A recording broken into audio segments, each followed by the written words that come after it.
अस्सलाम वालेकुम नाज़रीन। डिबेट में भली कार मां जी मेज़बान साइमा वहाब। डिबेट में गुफ्तगू कंदासीं मुख़्तलिफ़ मामलनि ते। सभ खां पहिरीं शुरूआत कंदासीं ईरान ऐं अमरीका जे हवाले सां। हिन वक़्त ताईं जेके लेटेस्ट अपडेट्स आहिनि उन मुताबिक़ अमरीकी सदर हिकु बयानु ॾिनो आहे जंहिंमें संदसि चवणु आहे त ईरान खे चयो आहे त कंहिं न कंहिं तरीक़े सां डील थियणु घुरिजे ऐं हाणे वक़्तु जेको आहे उहो अची चुको आहे त ॿई धुरियूं हिक ॿिए सां कंहिं हतमी डील ते को फ़ैसिलो कनि। इन खां अलावा नाज़रीन हिज़्बुल्ला ऐं इसराइल जे विच में बि अमरीकी तजवीज़ुनि तहत जंगबंदी ते इतफ़ाक़ थी चुको आहे। ईरान ऐं अमरीका जा हिक ॿिए ते हमला बि जारी आहिनि ऐं ॻाल्हियुनि जा जेके दरवाज़ा आहिनि उहे बि खुलियल आहिनि। कशम ॿेट ते हमले खां पोइ ईरान पारां जवाबी हमिलो कयो वियो आहे कुवैत ऐं बहरीन ऐं UAE ते। ऐं उनखां अलावा हिन वक़्तु जेका मिडल ईस्ट जी सूरत हाल आहे उहा हिकु भेरो ॿीहर छिकताण तरफ़ वधणु लॻी आहे। इन खां अलावा नाज़रीन हिन वक़्तु अमरीका जे हवाले सां ईरान जो बि साम्हूं जेको सख़्तु बयानु आयो आहे जंहिंमें बार बार ईरान ॻाल्हि कंदो रहियो आहे त अमरीका जंगबंदी जी भञकिड़ी करे पियो ऐं मुस्तक़िल जेके हमला आहिनि उहे बि हलंदड़ आहिनि। उन जे करे ॻाल्हियूं जेके आहिनि उहे अख़्तर असां ॾिठो त कंहिं हतमी डील जूं ॻाल्हियूं थींदे थींदे वरी जेको ॻाल्हियुनि जो जेको अमल आहे उहो हिकु भेरो ॿीहर डेडलॉक जी तरफ़ वधणु लॻे थो। त हिन वक़्तु जेका सॼी सूरत हाल आहे ऐं जंगबंदी जे हवाले सां हिज़्बुल्ला ऐं इसराइल जे विच में कहिड़नि मामलनि ते जंगबंदी थी आहे ऐं उहे अमरीकी तजवीज़ूं कहिड़ियूं हुयूं उन ते गुफ़्तगू कंदासीं। प्रोग्राम जे ॿिए हिसे में नाज़रीन गुफ़्तगू कंदासीं वज़ीर आज़म शहबाज़ शरीफ़ पारां वफ़ाक़ी बजट में अवाम लाइ वॾे रिलीफ जो ऐलान कयो वियो आहे। उहो रिलीफ छा हूंदो ऐं परॾेही सीड़पकारी ऐं कारोबार जे लाइ हिन बजट में छा हूंदो उनखे बि डिस्कस कंदासीं। प्रोग्राम जे टे हिसे में अॼु गिलगित बल्तिस्तान जी चूंडनि जे हवाले सां ॻाल्हि ॿोल कंदासीं। सियासी पार्टियूं हुते मौजूदु आहिनि ऐं चूंड जलसा बि जारी आहिनि। ओवरऑल इलेक्शन्स जी सूरत हाल ते गुफ़्तगू कंदासीं ऐं प्रोग्राम जे आख़िरी हिसे में गुफ़्तगू कंदासीं MQ पाकिस्तान जो अॻवान आहे फारूक सत्तार साहब जंहिं चयो आहे त फौरी तौर ते कराची खे 300 अरब रुपया ॾिना वञनि ऐं हुन कुझु ॿिया बि मुतालबा कया आहिनि। शेडो बजट अॼु पेश कई वई आहे MQ पाकिस्तान जे अॻवाननि पारां। उनखे बि प्रोग्राम जे आख़िरी हिसे में गुफ़्तगू जो हिसो बणाईंदासीं। स्टूडियो में इन ओवरऑल सूरत हाल ते ॻाल्हाइण में मूंसां गॾु मौजूदु आहिनि सीनियर साफ़ी तजनिगार फारूक मुरई साहब जे फ़ोन कॉल ते असांखे जॉइन कयो आहे सीनियर तजनिगार आहिनि शाहीन कुरैशी साहब।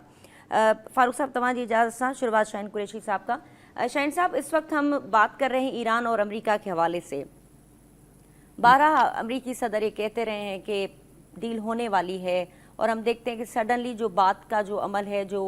वो एक बार फिर मुतासर हो जाता है। तो इस वक्त तक जो अमरीकी सदर जो दावाएं करते रहे हैं आप क्या देख रहे हैं कि डील मुत्तफ़िक़ा तौर पर होने वाली है, नेक्स्ट वीक में एक्सपेक्टेड है, अमरीकी सदर ये कह रहे हैं, आपको क्या लगता है?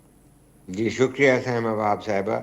बात यह है कि जहाँ तक अमेरिका का मामला है, ईरान की जंग का मामला है,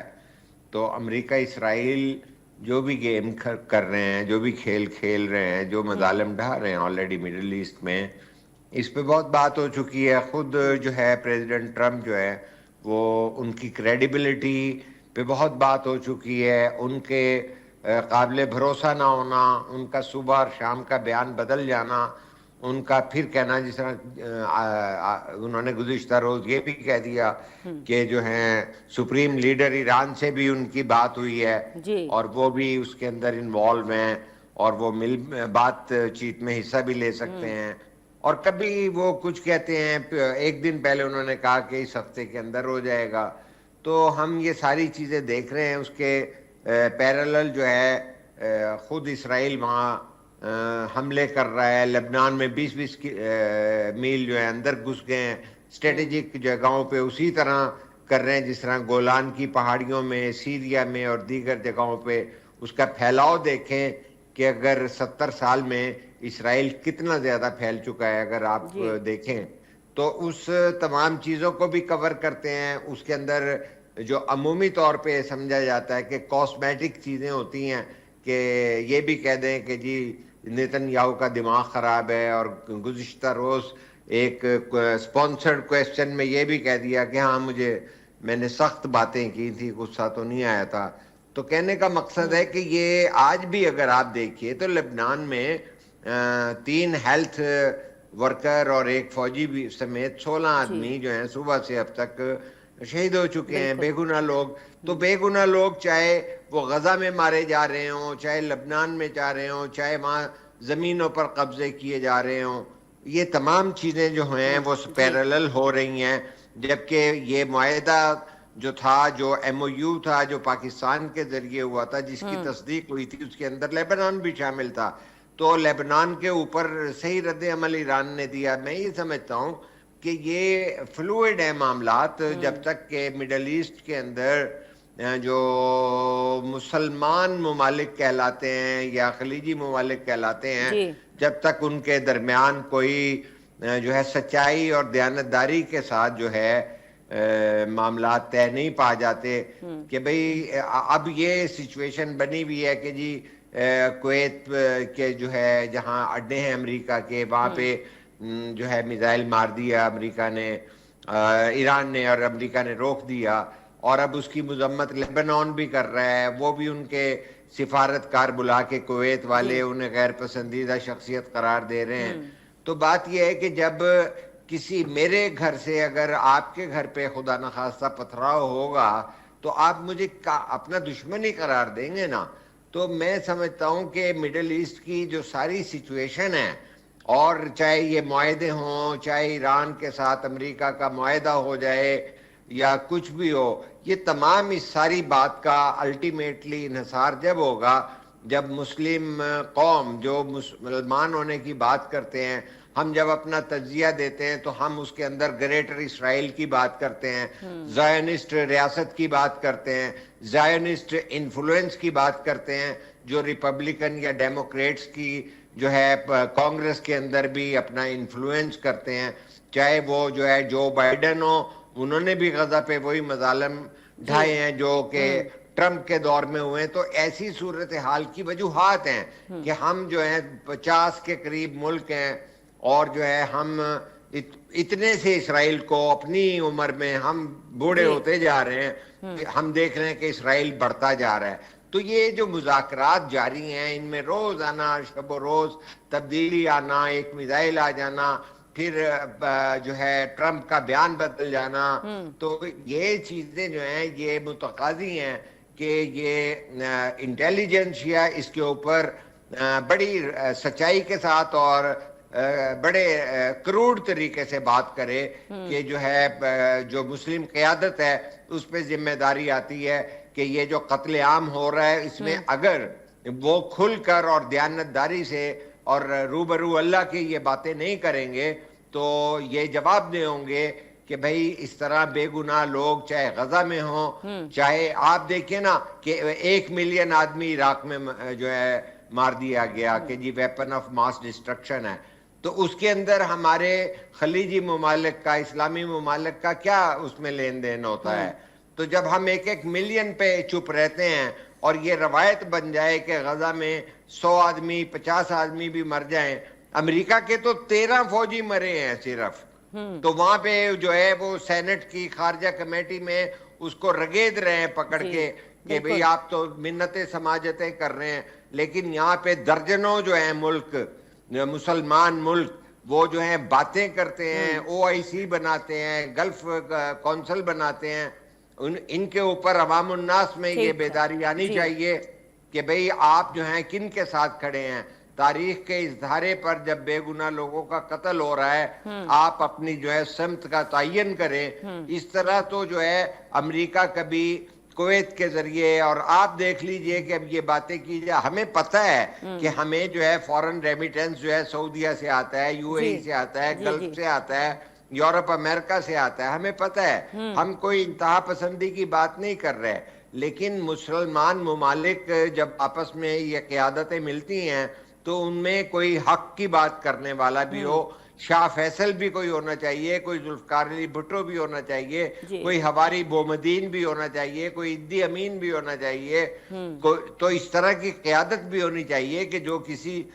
چیز کو دیکھے کہ بھئی مسلمان ممالک کے اندر عوام الناس کے حالات کیا ہیں. اور کئی ممالک کے اندر جہاں تیل نکل آیا ان کے تو حالات بدل گئے, یا جن کے یہاں پہ جو ہیں حج کی کمائی ہوتی ہے یا دیگر ہوتی ہے, کارپوریٹ حج ہو گئے, تو ان ممالک کے اوپر یہ بھی دیکھنا چاہیے کہ مسلم امہ کی ذمہ داری بھی ہے کہ جب آپ کی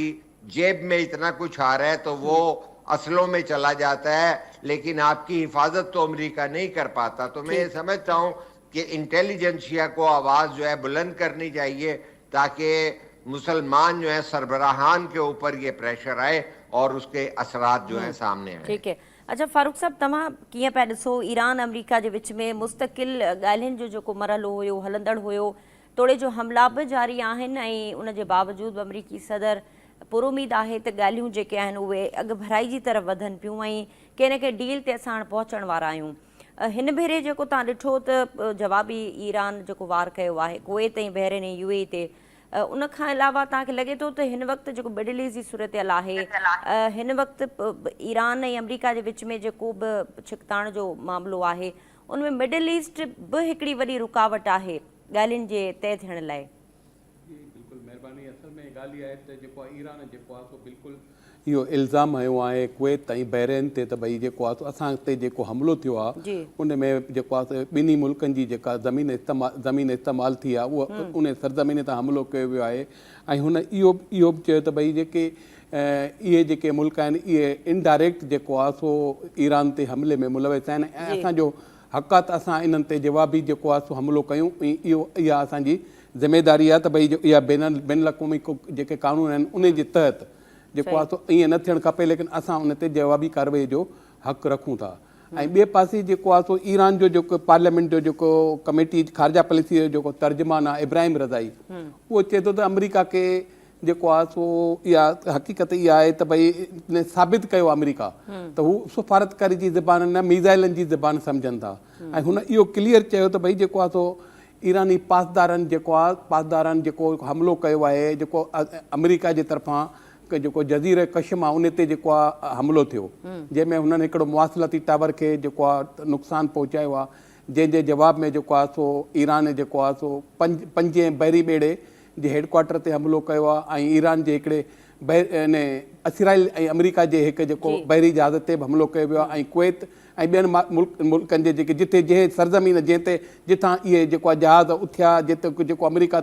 जे तरफ़ां हमिलो कयो वियो आहे उते हमिलो कयो वियो आहे ऐं उते काफ़ी उन्हनि खे नुक़सानु पहुचायो वियो आहे। जॾहिं त जेको आहे सो अमरीका जी तरफ़ां इन ॻाल्हि जी जेको आहे तरदीद कई वई आहे। ऐं होॾां जेको अॼु जेको हिन में इजलास थियो सेनेट जो जेको अमरीका में, उन में जेको आहे अमरीकन जेको सेनेटर आहे डेमोक्रेटिक पार्टी यानी रिपब्लिकन जो जेको मुखालिफ़ आहे उन जो सेनेटर कोरी बकर, उन जेको आहे सो वज़ीर ख़ारजा जेको अमरीका जो आहे उनखे जेको आहे सो तमामु घणी जेका छंड पटी आहे, उनखे चयो त आख़िर अमरीका ईरान खां जेको आहे सो डील जी जेको आहे सो ख़ैरात छो थो घुरे ऐं अमरीका खे इहा ख़बर हुअणु खपे त भई जेको आहे जेकॾहिं एटमी हथियारनि जो मामिलो आहे त उन में जेको आहे को हिकु ॿिनि ॾींहंनि जा में मुज़ाकरात कोन थींदा, इन में महीना लॻंदा। ज़ाहिर आहे जेकॾहिं मुज़ाकरात थियनि था त यूरेनियम जेको दॿियल आहे पहाड़ियुनि जे अंदरि उनखे कढणो आहे, उन में महीना लॻी वेंदा। पोइ आख़िर अमरीका छा थो चाहे ऐं इहा कहिड़े क़िस्म जी जंग आहे, त मां इन मां अंदाज़ो लॻाए सघो। ऐं ॿी ॻाल्हि त इन्हनि जी जेका पाण में जेको आहे ईरान अञा ताईं को बि जेको आहे जेको अमरीका जे तरफ़ां जेको पेश कया विया उन अञा ताईं जवाबु न ॾिनो आहे, छो जो उन्हनि बिल्कुलु जेसि ताईं लबनान ते हमला हुननि चयो आहे भई जारी आहिनि, असां इन जेको आहे फ़िलहालु मुज़ाकरात मुनक़ता कयूं था। अञा ताईं मामिलो मतिलबु उते ई बीठो आहे जिथे जेको आहे 2 ॾींहं पहिरियां। अच्छा फारूक साहब, हिन वक़्तु हिज़्बुल्लाह ऐं इसराइल जे विच में बि जंग बंदी ते इतफ़ाक़ थियो आहे, त तव्हांखे लॻे थो त पेशरफ़्त थी आहे का मुस्बत, तॾहिं ई इतफ़ाक़ थियो आहे ऐं हाणे ईरान अमरीका जूं ॻाल्हियूं बि अॻिते वधंदियूं? न, तव्हां इहो ॾिसो न त भई जेको आहे सो पहिरीं लेबनान जो वज़ीर अज़म उते वाशिंगटन में हिननि जूं ॻाल्हियूं थियूं पाण में इसराइल जूं, उते हिन ओके कयो त भई ठीकु आहे असां जेको आहे सो जेको आहे हिकु बि जंग बंदी था कयूं। उन जंग बंदीअ जे बावजूदि जनूबी लेबनान ते हमला थिया, उन खां पोइ हिननि महसूसु कयो त भई जेको आहे सो हाणे असांखे हिज़्बुल्लाह इन में शामिलु न हुई, त जेको सदर जेको आहे इहा जेको इहो चए थो त भई जेको आहे असां मां थी सघे थो जेके असांजा जेके हिन में ॻाल्हि ॿोल थिए हिन सां पंहिंजो ईरान सां थींदी, इन में डायरेक्ट आयतुल्लाह जेको आहे सो उहो बि जेको आहे शामिलु आहे ऐं थी सघे थो मुंहिंजी हुन सां मुलाक़ात बि थिए। मतिलबु एतिरे क़दुरु ट्रंप जेको आहे अहिड़ियूं ॻाल्हियूं करे थो त इन में जेको आहे हुन ट्रंप डायरेक्ट जेको आहे हिज़्बुल्लाह जे लीडरनि सां बि ॻाल्हि ॿोल कई आहे, जंहिं ते ॿई जेको आहे उन ट्रंप बयानु ॾिनो त हाणे असां लेबनान ते हमिलो कोन कंदासीं, असांजी जेको आहे लेबनान जे हुकूमत सां बि ऐं हिज़्बुल्लाह सां बि मुज़ाकरात थी विया आहिनि। लेकिन उन जे बावजूदि बि जेको आहे इसराइल जे तरफ़ां जेको आहे सो हमला जारी आहिनि ऐं इन ॻाल्हि ते ट्रंप जेको आहे जेको चवनि था त भई जेको आहे सो नेतन्याहू खे तमामु घणो ॻाल्हायो आहे, हुनखे चरियो करार ॾिनो त भई तूं मां हुन मामले खे ख़तमु करण ऐं अमन करण जी ॻाल्हि कयां थो ऐं तूं हुननि ते जेको आहे सो हमला करी थो। लेकिन उन जे बावजूदि बि जेको आहे सो इसराइल जे तरफ़ां हमला जारी आहिनि लेबनान ते। ठीकु है। प्रोग्राम जैसे में नाज़रीन गुफ्तगू अंदाज़ी वज़ीर आज़म शहबाज शरीफ अॼु कारोबारी अॻवाननि सां मुलाक़ात कई आहे, जंहिंमें हुन बजट जे हवाले सां गुफ्तगू कंदे ॿुधायो त अवाम जे लाइ हिकिड़ो वॾो रिलीफ आहे हिन बजट जे अंदरि। ऐं कोशिशि आहे त अवामी रिलीफ जा जेके बि प्रोजेक्ट्स आहिनि उन ते वधीक कमु कयो वञे। उनखां अलावा चवणो त जेका गैर रस्मी मैशत आहे पाकिस्तान जी उनखे टैक्स नेट में आणण जे हवाले सां बि क़दम खयां पिया वञनि। कारोबारी दोस्त पॉलिसियुनि सां मैशत मज़बूत थींदी ऐं परॾे ई सीड़पकारनि जो एतमाद बहाल थियो आहे। ऐं हिन वक़्तु जेका पाकिस्तान जे अंदरि जेका मुआशी सूरत हाल आहे उन हवाले सां बि हुन गुफ्तगू कई आहे। त इन सूरत हाल ते ॻाल्हायूं पिया। पाकिस्तान जी मैशत ऐं हिन वक़्तु जेका बजट अचण वारी आहे उहा केतिरी अवाम दोस्त हूंदी। शाहीन साहब, इस वक्त हम बात कर रहे हैं वज़ीर आज़म शहबाज शरीफ ने मुलाकात की है कारोबारी रहनुमाओं से। क्या लगता है आपको, उन्होंने दावा किया है कि जो फ़ौरन जो इन्वेस्टमेंट है वो भी आ रही है, अभी ट्रस्ट भी बहाल हुआ है दुनिया का पाकिस्तान पे, तो पाकिस्तान की मैशत के हवाले से उन्होंने जो बात की है कि टैक्स नेट में कि उसकी बेहतरी के लिए हम उस पर काम कर रहे हैं, तो क्या लगता है आपको इस वफाकी गवर्नमेंट का कोई सीरियस लग रहे हैं आपको कोई टैक्स नेट और जो इनडायरेक्ट टैक्सेस आवाम से लिए जा रहे हैं, तो इस बजट में क्या उम्मीदें हैं आपकी? देखिए, वज़ीर आज़म शहबाज शरीफ साहब 4 साल से अपनी टीम के साथ वजारत उज़्मा इंजॉय कर रहे हैं जी। और इस्टेब्लिशमेंट की पूरी सपोर्ट है, कोई ऐसी रुकावट नहीं है। और जो दीगर पार्टियां हैं लाइक पीपल्स पार्टी जो उनके इत्तेहादी हैं उनका भरपूर ताउन हासिल है और कोई इस तरह कोई दुश्वारी पैदा नहीं कर रहे, बल्कि उनके लिए सहूलतकारी कर रहे हैं कि भाई ये सिस्टम चले और इक्तसादी मामलात हों या दीगर मामलात हों उसमें ये सुकून के साथ अपनी पॉलिसी इम्प्लीमेंट कराएं। लेकिन मैं ये समझता हूं कि SIFC समेत जो पिछले PDM की हुकूमत में भी दावे थे कि बहुत बड़ी भारी इन्वेस्टमेंट्स आएंगी, 1 अरब डॉलर की जो है वो उधर से रिफाइनरी सऊदी अरब से आ जाएगी, उधर से फल ये आ जाएगा, वो अभी तक तो ये सारी बातें MOU तक हैं। और जो ये सेंट्रल एशियन रिपब्लिक्स के MOU हम देखते रहे हैं, मिडल ईस्ट के MOU देखते हैं, तो अब हम चाइना के अभी रिसेंटली हमने MOU देखे हैं, तो MOU से तो अनफॉर्चुनेटली आगे बात नहीं बढ़ी। हमारे अपनी जो है इन्वेस्टमेंट जो है वो बाहर जा रही है, वो नहीं हो रही, तो किस तरह हम तसव्वुर करें कि DFIs का जो है हमारे जहन में कोई कॉन्सेप्ट आए। हमें फिगर्स के अंदर खेलने के लिए जो है वही जो है मैनेजमेंट बैठी हुई है जो बैंकों से लेके उनको सेनेट में ले आते हैं, लेकिन हम ये समझते हैं कि अवामुन नास की जिंदगी बहुत मुश्किल है और आप जितने मर्जी जो हैं बताते रहे कि जी हमने ये कर दिया, वहां से 2% हो गया है और इतने महीने में इतना फर्क आया है और अफराते ज़र इतना हो गया है, नहीं हो गया। तो ये सारी जो है ये गुफ्तगू है, लिप सर्विस है, ना इनका रिलायबिलिटी है, ना अवाम का इस पे एतमाद है, ना कभी हो सकता है, इसलिए कि अवाम की जिंदगी के हकायक बहुत तल्ख हैं और उनका 2 वक्त का रोटी खाना भी जो है, यहाँ देखे ना जहाँ करोड़ों लोग जो हैं 3-3 माह के हिसाब से जो है सतह गुर्बत से नीचे चले जाएं और दरमियाना तबका बतदरीज खत्म होता जा रहा है। और उस मुल्क के अंदर हम पॉलिसीज भी देख रहे हैं कि अगर लोगों ने ये अपनी मईशत संभालने के लिए कि बिजली का बिल कैसे देंगे, 4 पैनल 3 पैनल 5 पैनल ले भी लिए हैं, तो आप देखिए कि उसमें डिस्करेजिंग पॉलिसी आ रही है, मुतजाद पॉलिसी है कि आप जो है IPPs की पॉलिसी को चलाने के लिए जो है सोलर पॉलिसी को जो है लेट डाउन करते हैं, ड्यूटियां बढ़ा रहे हैं। तो कहने का मकसद है कि ये यकीन दहानियां जो है बेमैनी अभी तक नजर आ रही हैं। खुद उनके इत्तेहादियों में बेचैनी है जिसकी मरहून मिन्नत जो है दोबारा ये वजीर आजम बने हैं और मैं ये समझता हूँ कि इनके अंदर कोई वजन नहीं है और आगे जो बजट के हालात हैं, पिछले टारगेट पूरे नहीं कर सके तो अगले टारगेट कहाँ से पूरे करेंगे। इनकी कॉन्स्टिट्यूएंसी जो है मुस्लिम लीग नून की वो है ट्रेड ग्रुप। मैं ये बताता हूँ कि जब वजीर आला बने नवाज शरीफ तो उस वक्त लाहौर चैम्बर के प्रेसिडेंट थे शहबाज शरीफ, तो ये लोग ताजरों अंजुमन ताजरान लाहौर और नवाज शरीफ साहब भी उस वक्त जो है ना जो है 10 ओवर का क्रिकेट मैच होता था बाजारों में, वहाँ उसमें ट्रॉफियां बांटते थे। तो ताजरों की कॉन्स्टिट्यूएंसी से निकल के इनकी जो है फौजी नशोनुमा हुई है। लेकिन मैं ये समझता हूं कि अगर आप टैक्स नेट बढ़ाना चाहते हैं, जराए आमदनी बढ़ाना चाहते हैं, तो ये सारी दुनिया के सामने है कि जब पीडीएम की हुकूमत थी और मुफ्ता इस्माइल ने जो है दुकानदारों को टैक्स नेट में लाने के लिए, कि आप ये देखिए कि ताजिर जो तनख्वाहदार तबका है उसके अंदर अगर कोई ड्राइवर हो, गार्ड हो, कोई भी चपड़ासी भी हो, तो उसे तनख्वाह जब मिलती है जब उसका टैक्स कटता है। लेकिन क्या ये दुकानदार जो हैं उससे भी कम कमाते हैं, चौकीदार से भी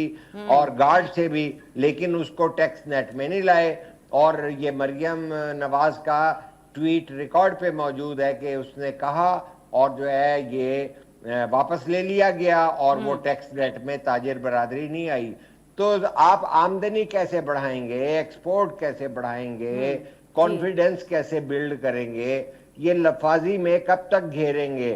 मैं लाहौर में बैठा हुआ हूं, मैं बताता हूं कि तमाम तब्दीलियां जो हैं कॉस्मेटिक हो रही हैं, फोकस्ड ऑन लाहौर हो रही हैं। और मुझे अफसोस के साथ कहना पड़ता है मीडिया के बारे में भी, इंटेलिजेंसिया के बारे में भी, कि वो नहर पे और माल रोड के बाद जो है ना वो नंबर देना शुरू कर देता है पाकिस्तान का मीडिया। मीडिया को नकीब होना चाहिए, नक्काद होना चाहिए और मारूजी हालात के मुताबिक तनकीद और जो है अप्रिसिएशन करनी चाहिए। तो मैं ये समझता हूँ कि कोई अवामुन नास के लिए कोई, मुझे तो फिलहाल ऐसी कोई पॉलिसी नजर नहीं आती। जाहिर है कोई बयान जो देगा वो ऐसा तो नहीं देगा कि हम ताजरों का बेड़ा गर्क कर देंगे, वो यही कहेंगे कि अवाम दोस्त पॉलिसी आएगी। देखना ये है कि ये पैसे कहाँ से आएंगे। ये तो बात जो है बिलावल वहां पे गिलगित बल्तिस्तान में जो कहते फिर रहे हैं कि वो तो कुछ कुव्वतें जो है उसको बंद करना चाहती हैं, जो बेनजीर इनकम सपोर्ट प्रोग्राम है। तो ये बहुत सारे ऐसे मसाइल हैं कि जिसके अंदर इत्तेहादियों के दरमियान भी इख्तलाफात हैं और हर बार बजट के ऊपर ये मामलात आते हैं। और वहां पे तो उन्होंने कहा है कि आप कह रहे हैं कि जी सूबे उठाएं, जबकि आप देखेंगे ये बिलावल ने कहा है कि वजीर आजम 200 अरब रुपए में के इजाफे का ऐलान करेंगे। तो ये सारा पुश एंड पुल है मुल्क की सूरत हाल के तहत। अगर पीपल्स पार्टी नून लीग का साथ दे रही है इस वक्त, तो वो मुल्क के हालात का तकाजा है, क्योंकि जो इस्टेब्लिशमेंट ने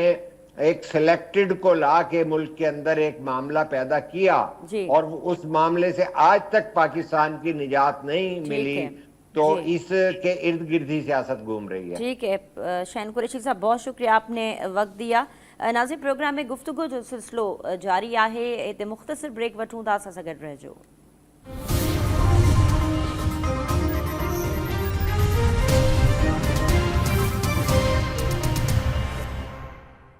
नाज़रीन, डिबेट में एक भेरो ॿीहर भली कार गुफ्तगू हलंदड़ आहे। वज़ीर आज़म शहबाज शरीफ़ अवामी रिलीफ जूं ॻाल्हियूं कयूं आहिनि। फारूक साहब, तव्हांखे लॻे थो त जीअं शाहीन कुरैशी साहब ब्रेक खां पहिरीं गुफ्तगू कई त ही जेके ॻाल्हियूं आहिनि इहे सिर्फ़ु बयाननि जी हद ताईं त बहितर आहे, पर अहिड़ो कुझु थियणु कोन पियो वञे, को अहिड़ो वॾो रिलीफ अवाम खे कोन पियो मिले? नाज़रीन खे मुख़्तसिर ॿुधाईंदा हलूं, सीनियर सहाफ़ी शकील नाइक साहब बि असांखे जॉइन कयो आहे। शकील साहब, तव्हांखे भलीकार चऊं था ऐं फारूक साहब सां गुफ्तगू हलंदड़ आहे वज़ीर आज़म शहबाज शरीफ़ पारां जेके अवामी रिलीफ जूं ॻाल्हियूं हलंदड़ आहिनि उन सिलसिले में। त फारूक साहब, तव्हांखे कीअं थो लॻे त हिन वक़्त ताईं रुॻो बयानबाज़ी जी हद ताईं इहे मामला आहिनि या वाक़ई को अवाम खे रिलीफ मिलणु वञे पियो बजट अंदरि? तव्हां जेका शाहीन कुरैशी साहब जेका ॻाल्हि कई तव्हां उन मां अंदाज़ो लॻाए सघो था। अॼु जेका वज़ीर आज़म शहबाज शरीफ़ जेको आहे मुलाक़ात कई आहे कारोबारी शख़्सियतुनि सां, जंहिंमें जेको आहे सो मियां मंशा, आरिफ हबीब ऐं ॿिया शामिल आहिनि, उन में उन जेको आहे सो उन्हनि खे जेको आहे शुक्रियो अदा कयो आहे त भई तव्हां आप जो है मतिलबु तव्हां असांजा जेको आहे सो सफ़ीर आहियो असांजे मुल्क जा, ऐं जेको आहे सो तव्हां जेको आहे पाकिस्तान जी जेको कारोबार जे लाइ ऐं या जेको ॿाहिरि जेको एक्सपोर्ट इम्पोर्ट में जेका पाकिस्तान जी जेका मदद कयो था उन जे लाइ हुन शुक्रियो अदा कयो आहे। उन खां अलावा जेको आहे सो हिन चयो त भई जेको असां अवाम खे रिलीफ ॾियण जे लाइ जेको नवां जेको आहे कुझु ॻोल्हींदासीं, जंहिंमें माण्हुनि खे जेको आहे जेके कारोबारी आहिनि उनखे जेको आहे टैक्स नेट में आणियूं। त इहो जेको आहे सो ॾिठो वञे त जेको आहे सिर्फ़ु चवण जी ॻाल्हि हूंदी आहे। हज़ारे जेको आहे अरब रुपया जेको आहे सो पाकिस्तान ते हींअर कर्ज़ु आहे। उन खां अलावा पाकिस्तान जेको आहे सो IMF जो ज़ाहिर आहे मक़रूज़ आहे ऐं IMF जे चवण ते ई हलंदो। पर इहो सिर्फ़ु जेको आहे हिकिड़ी जेको आहे बयानात हूंदा आहिनि, पर जेकॾहिं इहे बयान आहिनि बि ऐं रिलीफ मिले थो त पोइ आहिस्ता आहिस्ता उन में अहिड़ा टैक्स लॻाया था वञनि जंहिंमें जेको मिडिल क्लास तबिको आहे उहो बिल्कुलु जो आहे ग़रीब खां ग़रीब तर थींदो थो वञे। ऐं जेको आहे सो जेको एलियट क्लास आहे, यानी जेके कारोबारी शख़्सियात आहिनि या जेके शख़्सियतूं आहिनि या उहे उन्हनि पहिरीं मुतालबात जेको आहे हुकूमत खे मोकिले छॾिया आहिनि त भई तव्हां जेकॾहिं हीअं कंदो त हीअं थी सघे थो। माना उन्हनि खे हुकूमत खे जेको आहे सो ज़ाहिर आहे जेको आहे कारोबारी शख़्सियात खे बि हलाइणो आहे। हाणे इन में जेको आहे सिर्फ़ु सॼो वज़न पवंदो मिडिल क्लास तबिके ते ऐं तनख़्वाहदार तबिके ते। ऐं उहे ई जेको आहे सो इन में तव्हां ज़ाहिर पेट्रोल जी क़ीमत जा तव्हां घटि नथा करे सघो, छो जो IMF जो हुकुम आहे ऐं IMF जीअं चवंदो तीअं कंदो। बाक़ी हिन में आम आवाम खे कहिड़ो रिलीफ मिलंदो, मुमकिन ई न आहे। ऐं जेका हींअर तव्हां ॾिठो जेको आहे सो महांगाई जी शरह जेको आहे 3.5% खां वधी 11.77% ताईं वञी पहुती आहे। तव्हां उनखे केतिरो घटि करे सघे थी हुकूमत, इहो मुमकिन ई न आहे। इहे सिर्फ़ु जेको आहे बयानात आहिनि। मूंखे नथो लॻे त को इन में जेको आहे सो अवाम खे को रिलीफ मिलंदो। ठीकु आहे शकील साहब, तव्हांखे छा थो लॻे वज़ीर आज़म पारां हिन वक़्तु बजट जे हवाले सां काफ़ी ॻाल्हि ॿोल कई वई आहे, मुल्की मैशत जे हवाले सां ॻाल्हायो आहे त जेका परॾेही सीड़पकारी आहे उहा पाकिस्तान में ईंदी ऐं पाकिस्तान जी जेका मैशत आहे उहा वधीक मुस्तक़िम थींदी, टैक्स नेट खे वधाइण जी बि हुन ॻाल्हि कई आहे। तव्हांखे छा थो लॻे त ईंदड़ बजट जे हवाले सां को मुस्बत पेशरफ़ थींदी, को अवामी रिलीफ, को पाकिस्तान जी जेका इकनॉमिकल कंडीशन आहे उन में का बहितरी ईंदी? ॾिसो, वज़ीर आज़म शहबाज़ शरीफ़ हिन वक़्तु इन पोज़ीशन में ई न आहे त को वॾो रिलीफ ॾेई सघे, छाकाणि त जेका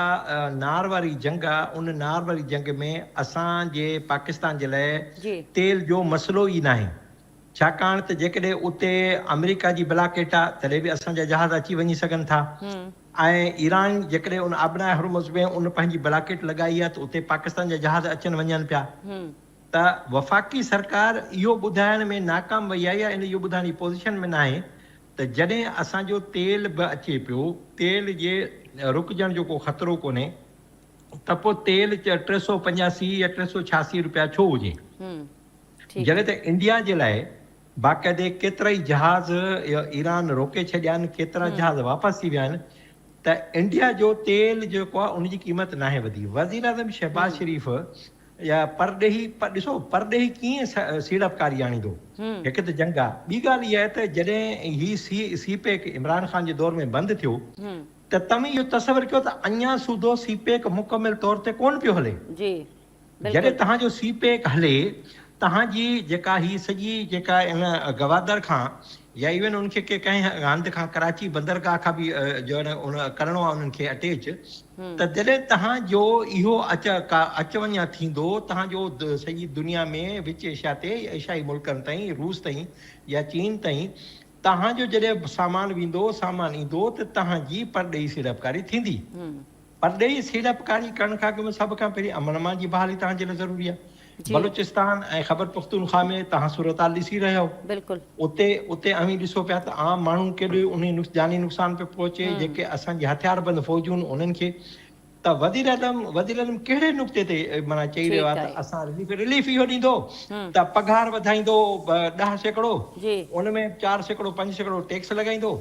पेट्रोल जीअं हाणे 22 रुपया जेको घटायो थिए त हाणे 10 रुपया 11 रुपया ॿियो घटाईंदो, उहो वधाए वरी जेको उन में 4-5 रुपया लेवी टैक्स हणी छॾींदो। त नतीजो इहो थींदो त जेसि ताईं वॾे उनजो कंहिं रिलीफ जो इम्कान आहे त उहो वज़ीर आज़म भले छा बि चवे, आख़िर हू चूंडियल वज़ीर आज़म आहे, मुल्क जो वज़ीर आज़म आहे, लेकिन अहिड़ी ज़ाहिरी तौर ते का बि शइ कोन्हे जंहिंमें ख़बर पवे त रिलीफ मिली सघे थो। ठीकु आहे, प्रोग्राम जे हिस्से में गुफ़्तगू कयूं पिया नाज़रीन। गिलगित बल्तिस्तान अंदरि चूंडूं थियण वञनि पियूं 7 जून ते ऐं कुझु ई ॾींहं चूंडुनि में रहियल आहिनि ऐं सियासी पार्टियूं चूंड जलसा करे रहियूं आहिनि, जंहिंमें हिक ॿिए जी कारकर्दगी ते ॻाल्हाइनि पिया, हिक ॿिए जी जेका सूबनि जे अंदरि जीअं पीपल्स पार्टी जी ऐं नून लीग जी जेके सूबाई हुकूमतूं आहिनि, जेके पंजाब में जीअं नून लीग जी हुकूमत आहे त उन ते कारकर्दगी ते ॻाल्हि हले पई ऐं तनक़ीद बि थी रही आहे। फारूक साहब, हिन वक़्तु गिलगित जे अंदरि सियासी जेको पारो आहे उहो तमामु हाई आहे ऐं हिन वक़्तु पीपल्स पार्टी पारां बि जेको आहे नून लीग जी कारकर्दगी ते कुझु तनक़ीद कई वई आहे ऐं अॼु बिलावल साहब जीअं जलसे में ख़िताब कयो त जेको वज़ीर आज़म शहबाज शरीफ़ सां मुतालबो कयो आहे दियामिर भाषा डेम खे मुकमल कयो वञे ऐं आसिफ़ा भुट्टो ज़रदारी साहिबा बि जलसे ख़िताब कंदे चयो त अगरि GB में उन्हनि जी हुकूमत ठहे थी त अवाम खे सिहत ऐं तालीम जूं सहूलियतूं हू ॾींदा। तव्हांखे छा थो लॻे गिलगित बल्तिस्तान जे अंदरि सियासी बयानबाज़ी पंहिंजी जाइ ते पर कहिड़ी जेका हिन वक़्तु ज़मीनी हक़ीक़तूं आहिनि कीअं थो लॻे तव्हांखे सूरत हाल? ॾिसो ॻाल्हि इहा आहे त हींअर जेको आहे सो गिलगित बल्तिस्तान में जेको आहे सो 24 जनरल सीटूं आहिनि जंहिं ते मां थोरी इन जी वज़ाहत करे वञा त भई जेको आहे उन में 396 उमेदवार जेको आहे बीठा आहिनि जंहिंमें 266 उमेदवार जेके आहिनि उहे आज़ादु आहिनि ऐं जेके जमायतूं उते उन में जेके हिसो वठनि पियूं जेके क़ाबिल ज़िक्र जमायतूं आहिनि उन में जेको आहे पीपल्स पार्टी आहे, PTI आहे ऐं इस्लामी तहरीक पाकिस्तान आहे, जमियत उलमाए इस्लाम फज़ल रहमान ग्रुप आहे ऐं PTI आहे। इहे जेको आहे मतिलबु पार्टियूं आहिनि ऐं इन्हनि जो जेको आहे पंहिंजो सख़्तु मुक़ाबिलो आहे, लेकिन सभिनी खां वधीक जेका ॻाल्हि आहे उहो टफ जेको मुक़ाबिलो जेको आहे आज़ादु उमेदवारनि जो बीहणु आहे ऐं इहो 266 उमेदवार 24 सीटुनि जे लाइ आज़ादु बीठा आहिनि। तव्हां इन मां अंदाज़ो लॻाए सघो था त ऐं पार्टियुनि खे वोट मिलंदा, आज़ादु उमेदवारनि खे मिलंदा, इन में कंहिंजे बारे में अंदाज़ो लॻाइणु मुश्किल आहे। लेकिन जेको आहे सो जेको उतां जी जेका ज़मीनी हक़ीक़त इहा आहे त भई जेको आहे सो भई पाकिस्तान पीपल्स पार्टी जी बि हिकिड़ी सुठी जेको आहे उन मज़बूत उते जेको हैसियत आहे बाद इलाइक़नि में ऐं जेको आहे सो पहिरीं जेको आहे पाकिस्तान पीपल्स पार्टी जेको आहे सो 2009 जे इलेक्शन में जेको आहे उतां जेको आहे सो खटियो हो। उन खां पोइ 2015 जे इलेक्शन में जेको आहे मुस्लिम लीग जेको आहे सो नून खटियो, उन खां पोइ जेको आहे सो वरी PTI जेको आहे उतां खटियो हो ऐं इहे अहिड़े तरीक़े सां जेको आहे सो उते जेको आहे तमामु जेको आहे त उन में जेको आहे पीपल्स पार्टीअ बि खटियो, वरी जेको आहे सो मुस्लिम लीग नून बि खटियो, उन खां पोइ PTI बि खटियो ऐं मुक़ाबिलो हींअर जेको आहे तमामु जेको आहे उन्हनि जो पाण में सख़्तु आहे। ऐं इन में जेको आहे मां हिकिड़ी ॿी ॻाल्हि ॿुधायां त जेको आहे सो जेको 6 ख़्वातीन जूं मख़सूस निशस्तूं आहिनि ऐं 3 जेको सीटूं आहिनि उहे टेक्नोक्रेट या प्रोफेशनल्स जूं आहिनि। माना टोटल जेको आहे सो 33 सीटूं थींदियूं जंहिं मां जेका पार्टी हुकूमत सादा अक्सरियत में जेका जेकॾहिं ठाहिण ते ईंदी त उनखे 17 सीटूं दरकार आहिनि। 17 सीटुनि जंहिं वटि हूंदियूं उहा जेको आहे सो पार्टी जेका हुकूमत ठाहे सघे थी। लेकिन जेके हींअर ज़मीनी हक़ाइक़ इहा आहिनि त का पार्टी शायदि अक्सरियत हासिल न करे सघे ऐं हिकिड़ी मख़लूत हुकूमत ठही सघे थी। ठीकु आहे शकील साहब, तव्हां कीअं पिया ॾिसो GB जे अंदरि इलेक्शन्स ऐं जेके पॉलिटिकल पार्टीज़ जा बयानात जलसे जे अंदरि उन्हनि जी ॻाल्हि ॿोल ऐं कारकर्दगी किथे वॾो डिस्कस थी रहियो आहे हिन वक़्तु त नून लीग जी कीअं कारकर्दगी रही आहे पंजाब में, सिंध अंदरि पीपल्स पार्टी जी कारकर्दगी कीअं आहे? ॾिसो गिलगित बल्तिस्तान में जेके चूंडूं थी रहियूं आहिनि इन में नवाज़ शरीफ़ पहुची चुको आहे, बिलावल भुट्टो ज़रदारी पहुची चुका आहिनि, उन खां पोइ बीबी आसिफ़ा भुट्टो ज़रदारी उहो बि पहुची चुकियूं आहिनि। अहिड़ी रीति जेका पाकिस्तान तहरीक इंसाफ़ जा मरकज़ी अॻवान आहिनि उहो बि उते पहुतल आहिनि। हाणे मसइलो हीअ आहे त उते जेका कारकर्दगी हेल ताईं ज़ाहिरी तौर ते रही आहे या हिकु दफ़ो पाकिस्तान पीपल्स पार्टी हुकूमत बि रही चुका आहे, मेहदी शाह जो वॾो वधी रहियो आहे, त उन हिसाब सां सोचिजे त पीपल्स पार्टी जी उते चङी भली साख आहे। छाकाणि त पीपल्स पार्टी जो जेको रवैयो हूंदो आहे ख़ासि करे तरक़ी जे हवाले सां या ख़ासि करे अक़लियतनि जे हवाले सां या ख़ासि करे जेके औरतुनि जा हक़ आहिनि उन्हनि जे हवाले सां, त पीपल्स पार्टी जो उन जे हवाले सां जेका पॉलिसी आहे उहा हमेशह मस्बत रही आहे, चङी रही आहे, उहा वाखाण जोगी साराह जोगी रही आहे।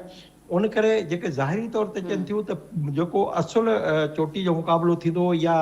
मुक़ाबिले थियण जो इम्कान उहा पीपल्स पार्टी ऐं मुस्लिम लीग नून में आहे। बाक़ी जेतिरे ताईं इत्तेहादी जेकॾहिं आज़ादु उमेदवार आहिनि जेके असीं तहरीक इंसाफ़ चई सघूं था, त तहरीक इंसाफ़ जा अॻवान उते पहुची न सघनि छाकाणि उन्हनि जा अॻवान वञनि पिया जेके MNA MPA सेनेटर आहिनि, त उन्हनि खे इन करे रोकियो आहे त हू वज़ीर जेको सिटिंग वज़ीर आहे उहो या सिटिंग जेको मौजूदा वज़ीर आला उहो उते नथो वञी सघे। हाणे ख़ैबर पख्तूनख्वा जो वज़ीर आला उते वञण पियो चाहे, हुननि खे रोकियो त भई तव्हां नथा वञी सघो। उतां जा सूबाई वज़ीर वञण पिया, उन्हनि खे रोकियो, इलेक्शन कमीशन जो कानून आहे ऐं कुझु अहिड़ी तंहिं करे इन थींदी ठीकु आहे तहरीक इंसाफ़ खे बि सीटूं मिली सघनि थियूं, पर जेके ज़ाहिरी पोज़ीशन आहे उनमें इहा आहे त पीपल्स पार्टी जो कुझु पलड़ो भारी नज़र पियो थो अचे निस्बतन जेको आहे इन जे मुस्लिम लीग नून जे जी ऐं ही जेका चूंडूं आहिनि मुंहिंजे ख़्याल में ॾाढियूं साफ़ सुथरियूं थियण जो इम्कान आहिनि ॾाढो दुनिया सॼी ॾिसे पई छाकाणि त उते जेका पढ़ियल लिखियल जेका माण्हुनि जी तादाद 80 ऐं 90 सैकड़ो ताईं आहे तंहिं करे इम्कान जेको ज़ाहिरी नज़र थो अचे त उहो पीपी जे हक़ में थो अचे। अच्छा, इन खां अलावा हिन वक़्तु शकील साहब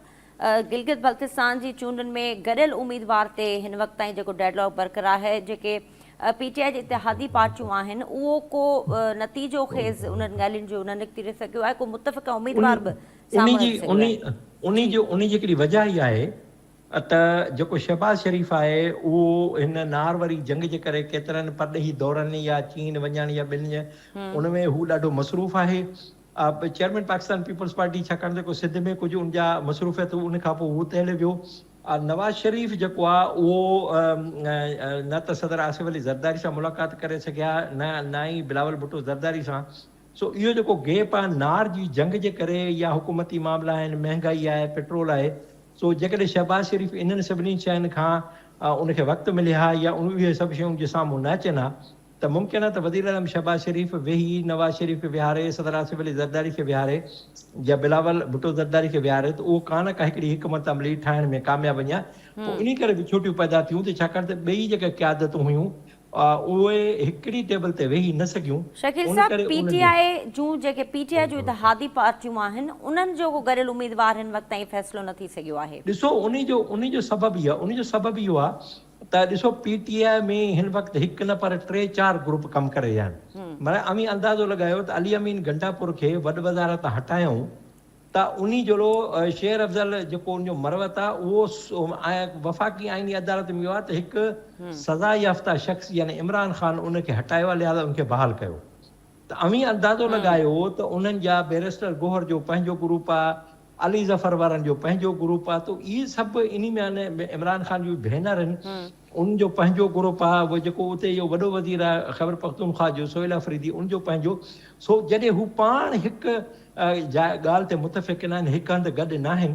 त पोइ ॿियूं कहिड़ियूं पार्टियूं इतिहादी उन्हनि सां इतिहादी कंदियूं? इहो ज़रूरी हूंदो आहे त उन्हनि जो पाण में इतिहाद हुजे। ॾिसो न हाणे पाकिस्तान पीपल्स पार्टी आहे या पाकिस्तान मुस्लिम लीग नून आहे, त भई उन्हनि जो सरबराह बिलावल भुट्टो ज़रदारी या बीबी आसिफा भुट्टो ज़रदारी या इवन नवाज़ शरीफ़ उहे त मौजूदु आहिनि, छाकाणि त उन्हनि जे अंदरि को बि ग्रुप बंदी या उनमें के इख़्तिलाफ़ न आहिनि। हिननि जा त जॾहिं पंहिंजा ई अंदरि इख़्तिलाफ़ हूंदा, तव्हां सोचो त ॿियो माण्हू उन्हनि सां कीअं ॻाल्हाईंदो? उन करे उन्हनि जो अंदरूनी जेका हू तोड़ फोड़ आहे न, उन जे करे PTI पंहिंजी इतिहादियुनि सां गॾियल उम्मीदवार न आणे सघी। अच्छा फारूक साहब, तव्हां कीअं पिया ॾिसो PTI तोड़े जो उनखे को निशान अलॉट न थियो आहे, पर जीअं शकील साहब ॻाल्हि कई त इतिहादी जेके आहिनि उहे बि हिन वक़्त ताईं मुतफ़िक़ न थी सघिया आहिनि कंहिं उम्मीदवार ते, गॾियल उम्मीदवार ते। ॾिसो न, सीटूं तमामु घटि आहिनि। जीअं पाकिस्तान क़ौमी असेंबली आहे पाकिस्तान जी, उन जी जेको सीटूं आहिनि उहे तमामु हिकिड़ियूं जेको आहे 7 में आहिनि, हीअ तमामु सीटूं घटि आहिनि। ऐं ॿी ॻाल्हि त हर पार्टी जेका आहे इन उमेद सां आहे त भई उहा खटींदी। ऐं विच में जेको आहे सो आज़ादु उमेदवार जेको आहे उहे मुख़्तलिफ़ पार्टियुनि जा जेको आहे सो जेकॾहिं पार्टी मज़बूत आहे, पीपल्स पार्टी जो हिकिड़ो पंहिंजो वोट बैंक आहे जंहिंजे मतिलबु बुनियाद ते असां अंदाज़ो लॻायूं था। पीपल्स पार्टी जो हिकिड़ो वोट बैंक हिकु अलॻि माना बिल्कुलु जो न जंहिंखे चइजे लोहा लठ, माना इहो उहो जेको आहे न वोट बैंक आहे। जेकॾहिं एतिरा आज़ादु उमेदवार बीहनि था ऐं ॿियूं पार्टियूं आहिनि त उन्हनि खे जेको आहे वोट मिलंदो, उहे वोट तक़सीम थींदा। उन तक़सीम थियण जी सूरत में पीपल्स पार्टीअ जो वॾो चांस आहे त भई जेको आहे पीपल्स पार्टी जेको आहे सो इन में खटींदी, सीट वधीक सीटूं खणंदी। लेकिन वरी बि जेको आहे सो जेको अंदाज़ो जेको लॻायो पियो वञे उहो इहो आहे त या त जेको आहे सो इन में मख़लूत हुकूमत ठहंदी या इहो ई जेको आहे हींअर बि पाकिस्तान में मौजूदु आहे पंहिंजो जेको इतिहादी जेको ग्रुप आहे या इतिहाद जेको आहे उन जी हुकूमत ठहंदी, या जेकॾहिं पॉसिबल आहे त जेको आहे जेकॾहिं तमामु सुठी अक्सरियत अची वई पाकिस्तान पीपल्स पार्टीअ जी त उहा अकेली जेको आहे सो इहा हुकूमत ठाहींदी गिलगित बल्तिस्तान में। ठीकु आहे। नाज़रीन, प्रोग्राम जे हिस्से में गुफ़्तगू कंदासीं MQ पाकिस्तान जा अॻवान फारूक सतार, जिन मुतालबो कयो आहे त फौरी तौर ते सिधी रीत कराची खे 300 अरब रुपया ॾिना वञनि, छो त कराची जे अंदरि खोड़ मसइला आहिनि ऐं पूरे पाकिस्तान खे कराची जेको आहे उहो उन मुआशी हब आहे ऐं कराची जा जेके मसइला आहिनि उनखे उनजी जेका नुमाइंदगी आहे उहो को अवामी माण्हू न पियो करे, वॾेरा जागीरदार जेके सरदार आहिनि उहे अवामी नुमाइंदा न आहिनि। ऐं कराची जे हवाले सां मख़सूस जेका उन्हनि ॻाल्हि कई आहे उन हवाले सां फारूक साहब तव्हां कीअं पिया ॾिसो फारूक सत्तार साहिब जो इहो मुतालबो ऐं वफ़ाक़ खां उन्हनि जो मुतालबो कयो आहे, शेडो बजट पेश कई वई आहे MQ पाकिस्तान जे अॻुवाणनि पारां, तव्हांखे लॻे थो त कराची जे हवाले सां जेके उन्हनि जा तहफ़ुज़ात आहिनि ऐं जेके मुतालबा आहिनि उहे पूरा थी सघंदा? जॾहिं खां बजट जो ऐलान थियो आहे तॾहिं खां वठी जेको आहे सो जेको आहे मुतहदा क़ौमी मूवमेंट जेको आहे सरगर्म थी आहे, ख़ासि करे जेको आहे फारूक सत्तार ग्रुप जेको आहे उहो इन मामले ते सरगर्म थियो आहे। इन खां पहिरीं जेको आहे उन्हनि मुतालबो कयो त साईं असां हुकूमत खे जेको वोट क़ौमी असेंबलीअ में बजट पास कराइण में न ॾींदासीं जेसि ताईं कामरान खान टेसूरीअ खे जेको आहे गवर्नर नथो कयो वञे, वापसि हुनजो ऐलान नथो कयो वञे। ऐं उन खां अलावा हुन इहो बि जेको आहे ऐलान कयो त भई जेको आहे सो असां जेको आहे सो कहिड़ी बि सूरत में जेको आहे सो कराचीअ जे जेके हुकूक आहिनि उन्हनि जो तहफ़ुज़ कंदासीं। ऐं हींअर जेको आहे जेको शेडो बजट आहे उनखे जेको आहे सो ॿियनि पार्टियुनि जेको आहे मुस्तरद कयो आहे। ऐं जेको हुन फारूक सत्तार इहो बि चयो त भई जेको आहे सो असां जेको आहे सो हिते जागीरदार ऐं वॾेरनि जो जेको जी हुकूमत आहे उहे कराची जी नुमाइंदगी नथा करे सघनि। त भई जेको आहे कराचीअ में जेके माण्हू रहनि था उहे सिर्फ़ु जेको आहे सो मुतहदा क़ौमी मूवमेंट जा जेको आहे त कोन्हनि न जेके पंहिंजो वर्कर आहिनि, उन में जेको आहे सो त पीपल्स पार्टी बि आहे, उन में PTI बि आहे, उन में जमात इस्लामी बि आहे ऐं ॿियूं फज़लुर रहमान ग्रुप बि आहे ऐं ॿिया बि जेको आहे ग्रुप जेको आहे सो मुख़्तलिफ़ ज़बानूं मुख़्तलिफ़ जेको आहे सो, लेकिन जेको आहे मुतहदा क़ौमी मूवमेंट जे जेको आहे इहे जेके हरकतूं आहिनि इन मां जेको आहे हिकिड़ी बू थी अचे जेको आहे जेको आहे नस्ली जेको मतिलबु थींदो आहे हिकिड़ो पाण में जेको आहे हिकिड़ो मतिलबु इन ते हू अची था वञनि जेको आहे सो मुहाजिर वोट जीअं हू पीपल्स पार्टी ते इल्ज़ाम हणंदा आहिनि त जेको आहे इन तरीक़े सां मां इहो चवंदुसि त भई जेको आहे सो इन में हिननि जा पाण में बि 3 ग्रुप आहिनि। मां पहिरीं बि ॻाल्हि करे चुको आहियां त ख़ालिद मक़बूल सिद्दीकी जो अलॻि ग्रुप आहे, फारूक सत्तार जो अलॻि आहे ऐं जेको आहे मुस्तफ़ा कमाल जो अलॻि आहे। लेकिन हींअर जेको आहे बजट खां पोइ सभिनी खां वधीक जेको सरगर्म थियो आहे उहो फारूक सत्तार आहे ऐं हुननि में उन जा छा मामलात आहिनि, हुननि जो छा मफ़ादात आहिनि इहो जेको आहे सो अलाह थो ॼाणे। लेकिन जेको आहे इहे कोशिशि में इहा आहे जेको आहे सिधी सही ॻाल्हि आहे, या त जेको आहे हीअ चाहिनि था जेको आहे वधीक सीट हिननि खे मिले जेको आहे हिन में वफ़ाक़ में, या कुझु अहिड़ो जेको आहे सिस्टम चाहिनि था त भई जेको आहे त कहिड़े तरीक़े सां हिननि खे फुलफिल कयो वञे। बाक़ी जेको आहे सो मूंखे नथो लॻे भई जेकॾहिं हीअ बजट में वोट न ॾींदा त मुस्लिम लीग नून पंहिंजो पीपल्स पार्टी सां मिली करे बजट त पास कराए वेंदो। ठीकु, शकील साहब तव्हां कीअं पिया ॾिसो फारूक सत्तार साहिब जो मुतालबो कराची खे सिधी रीति 300 अरब रुपया ॾियण जो मुतालबो कयो वियो आहे वफ़ाक़ खां, ऐं अक्सर जेके मुतालबा साम्हूं अचनि था MQ पाकिस्तान पारां उनखे तव्हां कीअं ॾिसो पिया? शेडो बजट अॼु पेश कई वई आहे उन्हनि पारां। ॾिसो इहा त मुतहदा क़ौमी मूवमेंट जी शुरू खां ई हिकिड़ी आदत रही आहे न त ईअं बजट में हिननि खां हाणे पुछो 28वीं तरमीम जी हिमायत पिया कयो या उन लाइ तव्हां वॾा वॾा दावा वॾियूं वॾियूं ॻाल्हियूं ऐं उन जूं वॾियूं फड़कियूं तव्हां उन खां पुछो त 28वीं तरमीम में जेके सूबनि जो NFC अवार्ड जो हिसो आहे उन मां कटौती कई पई वञे। जॾहिं उहो कटियो पियो वञे त पोइ जॾहिं असांखे पैसा मिसाल मिलंदा, फर्ज़ करो असांखे 3 ट्रिलियन था मिलनि, 3 खरब था मिलनि, अगरि 3 खरब मां 1 खरब कटिजी वञे त 2 खरबनि जे हिसाब सां कराची सॼे सूबे जी तरक़ी थींदी न। त जेकॾहिं हीअ वेही त चवनि सिंध हुकूमत में ही शामिल न आहिनि, हिन हीअ वञी हुनखे चवनि त भई तव्हां सूबनि जो हिसो न कटियो ऐं 300 अरब ॿिया ॾियो त ठीकु आहे, इहो मुतालबो सही आहे। बाक़ी इहो करो, बाक़ी रही ॻाल्हि जी त वॾेरा अवां हिननि खां मुतहदा क़ौमी मूवमेंट खां पुछो त अवां माज़ी में लियाकत जतोई जी कोलिशन गवर्नमेंट में रहियो, इत्तेहादी जमात में अली मोहम्मद खान महर जी हुकूमत सां गॾु रहियो, मुज़फ़र शाह जी हुकूमत सां गॾु रहियो, जाम सादिक हुकूमत सां गॾु रहियो, जॾहिं तव्हीं उन्हनि जी हुकूमत सां गॾु छा उन्हनि सां गॾु वॾेरा न हुआ। बेसिकली हुननि जी वॾेरनि सां नफ़रत न आहे, हुनजी हर सिंधी ॻाल्हाईंदड़ सां नफ़रत आहे। इन करे हू पोइ घुमाए फिराए जेको बि चवनि, लेकिन उनजो टारगेट सिंधी ज़ुबान हूंदी आहे, उन्हनि जो टारगेट सिंधी माण्हू हूंदो आहे, उहो उन्हनि कयो ऐं इहो उन्हनि जो हिकिड़ो सम्झो त पॉलिसी आहे, छाकाणि उहे इहो नथा कनि त उन्हनि खे उर्दू ॻाल्हाईंदड़ जेको आहे उहो अहमियत कोन था ॾियनि ऐं उर्दू ॻाल्हाईंदड़ उनखे नज़रअंदाज़ कनि था, उन्हनि खे घटि वधि पिया ॻाल्हाइनि या उनजे तंहिं करे हू उनखां बचण जे लाइ पोइ सिंधियुनि ख़िलाफ़ु ॻाल्हाईंदा आहिनि, सिंधी ॿोली ख़िलाफ़ु ॻाल्हाईंदा आहिनि। वॾेरा कोई इशू कोन्हे, वॾेरनि सां गॾु वेठा हूंदा आहिनि, सिर्फ़ु हिननि खे इहो आहे त उहो पंहिंजे उर्दू ॻाल्हाईंदड़नि खे इहे लारा लपा ॾेई अहिड़ियूं उनखे ख़्वाब ॾेखारे हू उन्हनि खे पंहिंजे तरफ़ बीहारणु था चाहिनि। ॿी का ॻाल्हि उनजे शेडो बजट जी का अहमियत न आहे, का बि उनमें अहिड़ी शइ नई न आहे। शेडो बजट वञी पेश कनि न क़ौमी असेंबली में, इस्लामाबाद में वञनि न, प्रेस कॉन्फ्रेंस करे न फारूक सत्तार, बाबा असांखे हीअ शइ खपे, जॾहिं असीं तव्हांजा इत्तेहादी आहियूं असां इत्तेहादी तौरु ॿुधायो न। चूंडूं मकानी दर जूं चूंडियूं थियूं, परवेज़ मुशरफ जे दौर में हिननि बाइकाट कयो, नेमतुल्ला खान एडवोकेट जेको आहे मेयर थी वियो, हाणे चूंडू थियो त हिननि बाइकाट कयो त मुर्तज़ा वहाब चूंडजी वियो, तव्हीं मकानी इदारनि जो बाइकाट कयो, उन खां पोइ वरी तव्हां वरी गला फाड़े चओ त न मकानी निज़ाम तव्हांजे मर्ज़ी मुताबिक़ छो ईंदो, जॾहिं तव्हीं उनजो हिसो बि नथा बणजणु चाहियो। अच्छा शकील साहब, तव्हां जी ॻाल्हायो पिया त हिन वक़्तु MQM पाकिस्तान तरफ़ां कामरान खान जसूर खे ॿीहर गवर्नर बहाल करण जो मुतालबो कयो वियो। उन खां अॻु में 28वीं तरमीम जे अंदरि लोकल गवर्नमेंट खे वधीक ख़ुदि मुख़्तियार करण जी ॻाल्हि बि थी रही आहे। तव्हांखे लॻे थो त 28वीं तरमीम जे अंदरि इन शिक खे कामयाबु करण में MQM कामयाबु थी वेंदी ऐं 28वीं तरमीम जे अंदरि जेका लोकल गवर्नमेंट जे मामलनि खे ठीकु करणु वञनि पिया उहा शइ थी वेंदी जेको MQM चाहे पई? ॾिसो हिकिड़ी ॻाल्हि ॿुधो, असीं जेका 28वीं तरमीम बाबति ॻाल्हायूं पिया या जेको बि बहस हले पियो, त सची इहा ॻाल्हि आहे त इन जो को बि कचो पको को बि ड्राफ्ट साम्हूं न आयो। ठीकु, असांजी मालूमात इहा आहे त 28वीं तरमीम भली 100 शयूं साम्हूं अचनि, पर असुल ॻाल्हि इहा आहे त हू सूबनि जो जेको NFC अवार्ड जो हिसो आहे, मिलंदड़ हिसो आहे, उन मां कट लॻाए हू दफ़ा वारे बजट में उनखे मुंतकिल करणु था चाहिनि। जेसि ताईं मकानी दर जो मसइलो आहे, इहो सूबाई सब्जेक्ट आहे, इहो सूबनि जो आहे, उहो सूबनि खे मिलंदो। इन में असांजी मालूमात, असां जेके हिन ते जांच कया उन मुताबिक़ अहिड़ो को बि इशू डिस्कस कोन्हे, न नवनि सूबनि जो इशू डिस्कस आहे, न मकानी इदारनि जो। MQM ऐं MQM जो इहो इशू ई न आहे। इहो जेको भले MQM ॻाल्हियूं करे, MQM मकानी हा उहो मकानी इदारा उहो करणु चाहिनि था जंहिंमें फारूक सत्तार मेयर थी वञे, जंहिंमें मुस्तफ़ा कमाल मेयर थी वञे, जंहिंमें वसीम अख्तर थी वञे। बाक़ी जेकॾहिं हू नथा थी सघनि या उनखे ख़बर पवे त असां हींअर हाराए वेंदासीं या उन खटे पोज़ीशन में न हूंदासीं, ई बाइकाट कॾहिं देरि न कंदा। ठीकु है शकील नाइक साहब, वरी महिरबानी, तव्हां वक़्तु ॾिनो। फारूक साहब, तव्हांजी वरी महिरबानी, तव्हां वक़्तु ॾिनो। नाज़रीन, डिबेट में महिमाननि जी गुफ़्तगू तव्हां ॿुधी। डिबेट में फ़िलहाल एतिरी ॾींदा इजाज़त। अल्लाह हाफ़िज़।